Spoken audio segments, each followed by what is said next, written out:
बरदरान इस्लाम मुअज़्ज़ज़ सामीन हज़रात, अस्सलामु अलैकुम वरहमतुल्लाहि वबरकातुहू। आज जब हम अपने माशरे पर नज़र दौड़ाते हैं तो ये बात हमारे सामने आती है कि बाज़ लोग ऐसे हैं जो सफ़े अव्वल में इमाम के पीछे नमाज़ पढ़ते हैं और फ़राइज़ के साथ नफली नमाज़ें भी बहुत पढ़ते हैं, नफली सदक़ात भी देते हैं, फ़र्ज़ रोज़ों के अलावा नफली रोज़े भी रखते हैं, हज और उम्रे के लिए भी जाते रहते हैं। लेकिन हम देखते हैं कि उनके अपने मुतअल्लिकीन के साथ सलूक जो है वो सही नहीं। किसी की पैसे खा लिए, किसी की गीबत कर ली, किसी की पिटाई कर दी, किसी का कोई हक़ ज़ाया कर दिया। गोया कि हुकूकुल इबाद की उनके यहाँ कोई अहमियत ही नहीं।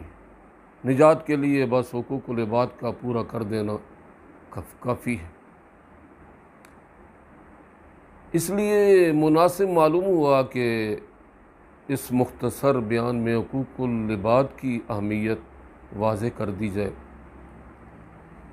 इसमें कोई शक नहीं कि हुकूकुल्लाह बड़ी अहमियत रखते हैं, क्योंकि अल्लाह तबारक व तआला ही ने सब कुछ दिया। उमून में हकीकी है, फरमाया व इन तउद्दू नेमतल्लाहि ला तुहसूहा, अगर अल्लाह की नेमतों तुम शुमार करना चाहो तो नहीं कर सकोगे। अगर 6 फुट का आदमी अपने बदल में नज़र डाले तो सैकड़ों अल्लाह तबारक व तआला की नेमतें उसको मिल जाएगी। लेकिन उसी अल्लाह ने बंदों के हुकूक भी हमारे ज़िम्मे लाजिम किए हैं। हमारे बहन भाइयों के हुकूक हैं, वालिदैन के हुकूक हैं, रिश्तेदारों के हुकूक हैं, मुसलमानों के हुकूक हैं, बल्कि गैर मुस्लिमों की भी हुकूक, ये भी अहमियत के हामिल हैं। बल्कि एक लिहाज से तो इनकी नज़ाकत और अहमियत जो है वो उससे भी बड़ी हुई है। वो ये कि हुकूकुल्लाह में अगर इंसान से कोई कोताही हो जाए और फिर वो सिद्क़ के दिल से अल्लाह तबारक व तआला से तौबा करे, किए हुए पर नादिम और पेशमान हो और आइंदा न करने का पक्का वादा करे, तो अल्लाह तबारक व तआला उसका वो गुनाह इस तरह माफ़ करते हैं कि उसके अमाल नामे से भी उसको मिटा देते हैं। जनाब नबी करीम सल्लल्लाहु अलैहि वसल्लम ने फरमाया, अत्ताइबु मिनज़्ज़म्बि कमल्ला ज़म्बला, जिस आदमी से कोई गुनाह हो जाए फिर वो तौबा कर ले, वो ऐसा है जैसा कि उसने वो गुनाह किए ही नहीं। लेकिन हुकूकुल इबाद जो है उनकी माफ़ी की सिर्फ़ एक ही सूरत कि जिसका हक़ ज़ाया किया है अव्वल तो उसका हक़ उसको वापस करे, इसके बाद जो उसको तकलीफ़ दी है उस तकलीफ़ पर उससे माफ़ी मांगे, फिर अल्लाह से माफ़ी मांगे तो उम्मीद है कि अल्लाह तबारक व तआला माफ़ करे। मसलन किसी का प्लाट पर नाजायज़ कब्ज़ा कर लिया तो पहले तो वो प्लाट उसको वापस दे, फिर उससे माफ़ी मांगे, फिर अगर उम्र के लिए जाता है माफ़ी मांगता है, अल्लाह तबारक व तआला उम्मीद है कि उसको माफ़ कर देगा। लेकिन इसके बग़ैर माफ़ी की कोई सूरत। आज के इस बयान में चाहता हूँ कि हज़रत सल्लल्लाहु अलैहि वसल्लम के 2 इरशादात, सिर्फ़ 2 इरशादात जो है वो गोशगुजार कर दिए जाए, जिनसे इस पर जो है इसकी अहमियत पर काफ़ी रोशनी पड़ती है। पहली हदीस तो ये है कि हज़रत सल्लल्लाहु अलैहि वसल्लम के ज़माने में 2 औरतें थीं, उनमें से एक औरत बड़ी इबादत गुज़ार, बड़ी नमाज़ें पढ़ने वाली, फ़र्ज़ नमाज़ों के अलावा नफली नमाज़ें भी पढ़ती, फ़र्ज़ रोज़ों के अलावा नफली रोज़े भी रखती और फ़र्ज़ी ज़कात के अलावा सदक़ात खैरात भी बेशुमार करती। लेकिन उसकी ज़ुबान से उसके पड़ोसी नालां थे, अपनी ज़ुबान से अपने पड़ोसियों को तकलीफ़ पहुँचाती थी। उसके मुकाबले में दूसरी औरत ऐसी थी कि सिर्फ़ फ़र्ज़ इबादत करती, फ़र्ज़ नमाज़ पढ़ी, फ़र्ज़ रोज़े रख लिए, फ़र्ज़ ज़कात देती, लेकिन अपनी ज़ुबान से किसी को तकलीफ़ नहीं पहुंचाती थी। इन दो औरतों के बारे में जनाब नबी करीम सल्लल्लाहु अलैहि वसल्लम से पूछा गया तो आपने पहली औरत के बारे में फरमाया हिया फिन्नार, ये जहन्नमी है, जहन्नम में जाएगी। दूसरी के बारे में फरमाया हिया फिल जन्ना, ये जन्नत में जाएगी।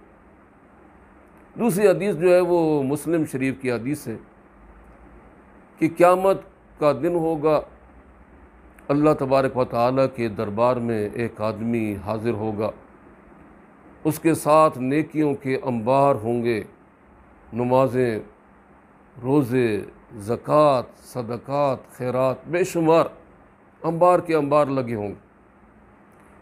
लेकिन उसने लोगों के हुकूक पामाल किए होंगे।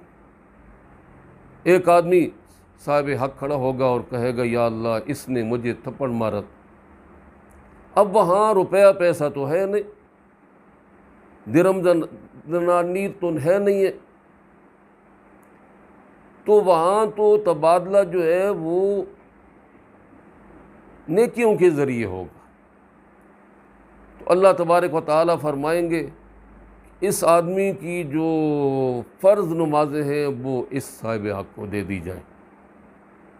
चुनांचे वो उसकी फ़र्ज़ नमाजें ले लेगा। फिर दूसरा खड़ा होगा, वो कहेगा या अल्लाह इसने मेरे पैसे खाए थे। तो अल्लाह तबारक व तआला फरमाएंगे कि इसकी नफली नमाजें इसके अमाल नामे में दर्ज कर दिए। इसी तरह तीसरा खड़ा होगा, उसको उसके ज़कात दे दी जाएगी, चौथे को उसके हज उम्रे दे दिए जाएंगे, यहाँ तक कि उसकी सारी नेकियाँ ख़त्म हो जाएंगी। लेकिन फिर भी हुकूक वाले जो है वो खड़े होंगे। तो अल्लाह तबारक व तआला फरमाएंगे अब ये तरीक़ा है कि उन्होंने जो गुनाह किए हैं, तुमने जो गुनाह किए हैं, तुम्हारे अमाल नामा से मिटाकर इसके अमाल नामे में दर्ज कर दिए।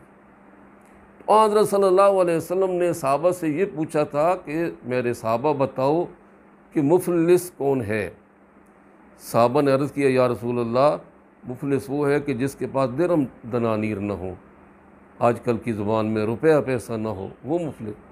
फरमाया कि हकीकी मुफलिस कौन है, मैं तुम्हें बताता हूँ, वो ये शख्स कि नेकियों की अंबार लाया था और अब गुनाह लेकर वापस जा रहा है। फरमाया कि इसको जहन्नम में डाल दिया जाए। मुफलिस भी दो किस्म के होते हैं, एक तो वो होता है कि जिसने रुपया पैसा देखा ही नहीं पूरी ज़िंदगी में।